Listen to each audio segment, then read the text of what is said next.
بسم الله الرحمن الرحيم سل بني إسرائيل كم آتيناهم من آية بينة ومن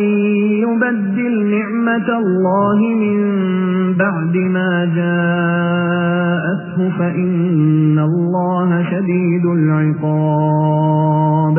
زين للذين كفروا الحياة الدنيا ويسخرون من الذين آمنوا والذين اتقوا فوقهم يوم القيامة والله يرزق من يشاء بغير حساب كان الناس أمة واحدة فبعث الله النبيين مبشرين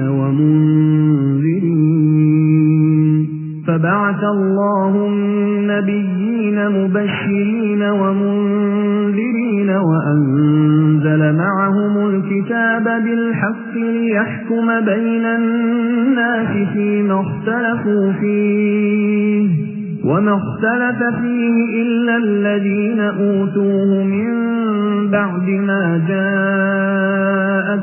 البينات بغيا بينهم فهدى الله الذين آمنوا لما اختلفوا فيه من الحق بإذنه والله يهدي من يشاء إلى صراط مستقيم أم حسبتم أن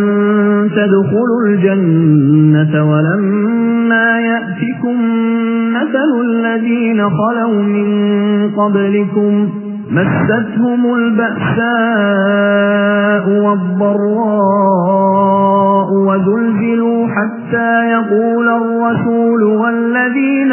آمنوا معه متى نصر الله ألا إن نصر الله قريب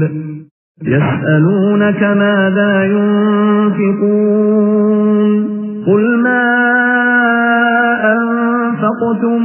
من خير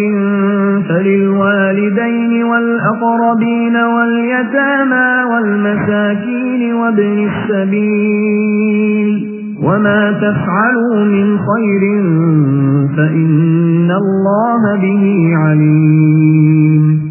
كتب عليكم القتال وهو كره لكم وعسى أن تكرهوا شيئا وهو خير لكم وعسى أن